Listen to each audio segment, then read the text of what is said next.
Happy winter, y'all.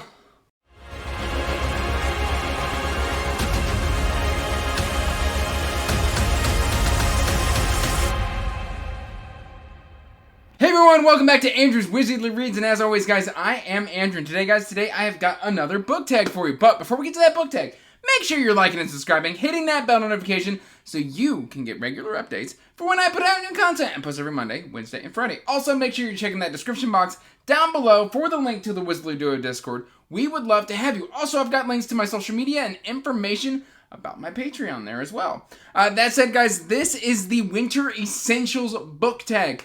I initially saw this on Mythic Page's channel. I'll go ahead and have her channel linked down below. Make sure to check it out. This looked like a lot of fun, and I got tagged in like the Finally Fall book tag, and because I'm so far behind, like it's now like in Indiana freezing, so I figured like I'll just save that tag till next year, roll it over, and then I'll do the Finally Fall next year. We'll do a winter tag right now. This is a 12 prompt tag. I will have all of the questions in the description box down below as well, so you can go ahead and do this one if you feel so inclined.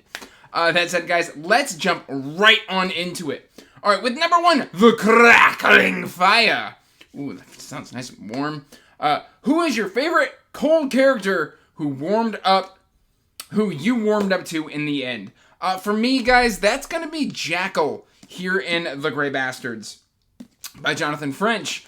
And at the start of this book, like, I was just like, oh, Jackal's just kind of like, he's a meathead. He's just like, I want to be leader, and I know what's going on. And like, by the end of the book, I'm like, nah, Jackal did some growing up here in this entry. I'm so excited. I'm actually starting the next book tomorrow at the time of filming, so I'm super excited to get to it. I can't wait.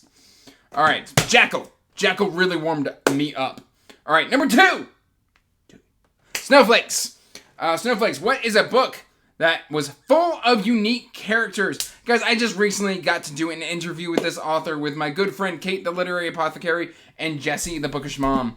And that's Nicholas Eames's Kings of the Wild. Guys, this is nothing full of it's just full of interesting characters. We've got Golden Gay, we've got Slowhand, we've got Maddie, we've got just so many great, unique, interesting characters in this book that I kind of just had to go with it. And I mean, Nicholas is a unique character himself, and so for that reason, I had to choose this one. Number 3. All right, number 3, Gingerbread Family. Can't catch me, I'm the Gingerbread Man. Which fictional family would you want to be a part of? And I kind of like struggled with this one because whenever I'm doing a book tag, I'm like, okay, I don't want to reuse anything. I'm like, I don't want to be that guy. And so for this one, this is going to sound weird, and I don't know why I grabbed my least favorite entry in this series. I'm going to choose the crew of the Rocinante for the pure fact that the crew is willing to call each other on their crap all the time. Like, if you do something, the crew of the Rocinante is going to be like, hey, I love you. That was dumb. And you're dumb for doing it. Like, I love the crew of the Rocinante because they are unafraid to tell each other how it is. And so for that reason, like, I just gotta go with them because I don't have a choice. I mean, I do have a choice. Obviously, I had a choice, but that's what, you know what? Why am I psychoanalyzing myself? Anyway, number 4, Blizzard. Ba-da-ba-da! I wish I had, like, confetti I could throw in the air, but I don't. Blizzard, what is a book that had you confused the whole time? Which one did I choose here? Oh, no. So, one that I did a full critique on this book, which I enjoyed the book. I was just confused on, like, why it was so well received. Mainly because this just felt so busy, which there was another prompt in this tag about a book that's busy, but guess which one I couldn't use because I already used this one. This is Best Served Cold by Joe Abercrombie. I believe this is the first one in the standalone trilogy, which I still need to continue this trilogy. Like, I don't know where the time went. I was like, yeah, I'll do one every, like, 2 or 3 months, and then 3 months go by, and I'm like, hey, yeah, I can fit that on, so, like, I can, like, fit that on the TBR in, like, 2 more months. So, like, I'll be, like, 5 months between Best Served Cold and Heroes. Like, I don't know what's going on with me anymore. I'll get to it. I'll read it. I promise. Yeah, there's just so much to say about this. Like, I'll link my video, my full spoiler critique, up in the cards. But yeah, no, like, I've got so many thoughts that it's just, I don't want to sit here and go on about it. But this one, I was just kind of confused. Alright, gift giving. What was the last book that was gifted to me? Guys, I have been receiving a lot of gifts recently because, you know, I link my Amazon wish list in the description box, and so people can go in there and, like, send me gifts and stuff like that, and, like, you know, tis the season, right? I just recently, this is the latest one I got, like, I've got a whole book haul over there for, like, you know, my Christmas book haul that's going to come out in January. And the one I have here is Paternus by Dirk Ashton. I follow Dirk on Twitter, and, like, Dirk's little clique, they're always picking fun at him. Like, he's a very quirky individual. I do know that my boy Patrick loves Dirk Ashton's Paternus trilogy, so I'm looking to, like, pick up this whole trilogy. I had tried it a while ago. I was enjoying it, and then there was, like one line in there that, like, teed me off, and so I, like, put it down, and I was like, no, I don't want to read it. But I really do want to read this, because, like, I've heard nothing but, like, really good things. And, I mean, this is self-pub, so I heard, like, each book gets subsequently better, and, like, by the end of the trilogy, it's just a mind-blow moment. So I was recently gifted this by somebody anonymously. It just says, from a wizard. So that person, you are magical, and I appreciate you. All right, moving on to Snowball! You know the people who say, like, I drink a lot of caffeine before I started filming? Today, I actually did. So this is just me being hyper. Snowball! All right, what is the biggest book that you have ever read? Look at it! Look at it!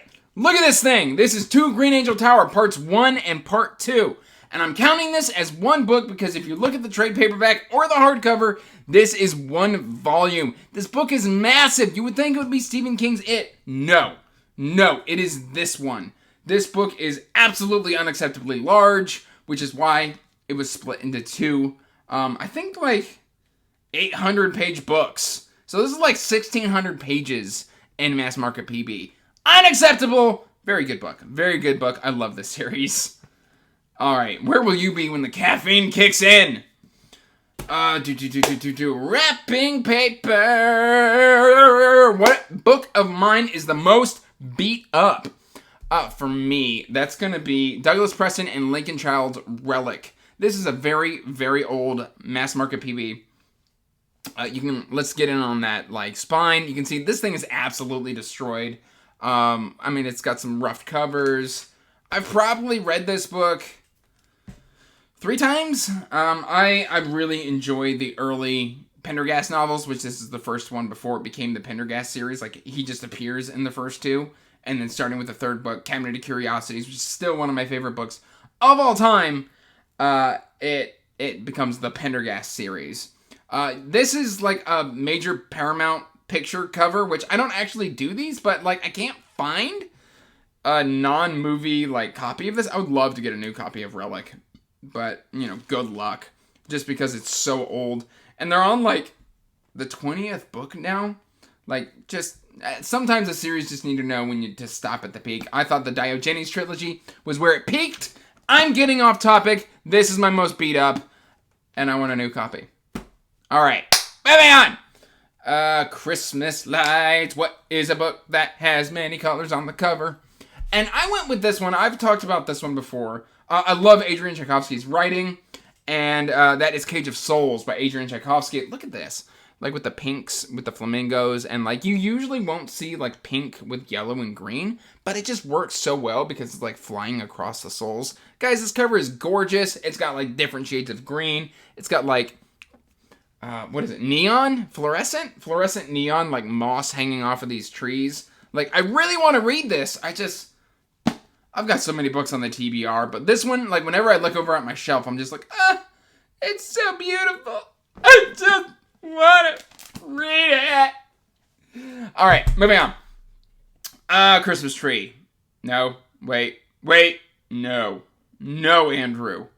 Ice skating. Ha-ha! Back on track. Ice skating. What is a book that had a plot that was all over the place? This is one I just finished today. Ignore the bookmark because I just finished it.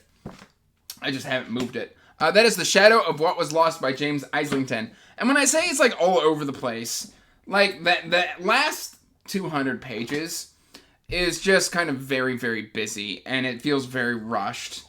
And like there's a whole split the party thing. Like from where we started to where we end up, like I don't see the linear line of how we got there. And there's like mechanics in here that kind of make it all over the place.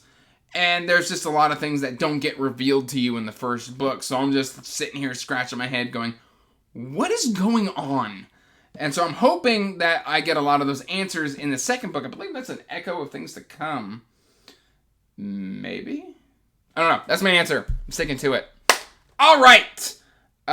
So if I've done ice skating, then it's number 10, Christmas Tree, oh, Christmas Tree. Who is your favorite character of all time? And yes, I can only choose one. This is difficult. And I'm struggling here because I'm like, oh, I like that character. Oh, I like that character. Oh, I like that character. And if you gotta hold my feet to the fire and say what book or series you just see yourself constantly rereading from now until forever. And it's just such a readable series because there's a hilarious character. That's gonna be Ethan Aurelius. Ethan is hilarious. Ethan Aurelius is hilarious. Hey! I just noticed that. You can tell I'm slap happy. Ethan Aurelius is a lot of fun. And frankly, he's a very enjoyable character. He's a very frustrating character. He's very aggravating. He's very energetic. A lot like somebody that I might know. It's me. But yeah, no, we're going to go with Ethan Aurelius. I think it's probably one of my favorite characters I've ever read. And I honestly look at Cradle going like, man, I can't wait to reread that again. So yeah, we're going to go with Ethan Aurelius. All right. Number 11, The Star. A Star is Born. I don't know. Whatever. I don't know what that was. What's a book that you look forward to reading each year? Well, I look forward to reading it each year, and I never get to it, mainly because I've already read this book 8 times. And for me, that's going to be The Eye of the World by Robert Jordan. This is book 1 in the Wheel of Time series. Guys, this is my favorite book of all time. I will probably read this book at least 20 to 30 times before they put me 6 feet under the ground. Like, guys, I love this book. I am actually getting ready to reread it in a couple months. So, yeah, that is the one that I look forward to reading every year. Or at least I look at it and go, I would love to read that this year. And then I don't. But that's only been like the last 3 or 4 years. So, yeah. Guys, that is the end of the tag. We've got one more prompt, and that is Snowball Fight! Tag 5 people. I'm not going to tag 5 people. I'm going to tag 3 people. And the 3 people I'm going to tag are going to be Nikki, the obsessive bookseller. Nikki is fantastic.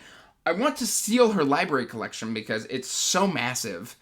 And just, those shelves. Like, she does this whole, like, where she just goes through all of the shelves and stuff like that. She's like on, like, part 5 of 7 last I checked. A lot of fun. Great collection. Fantastic individual.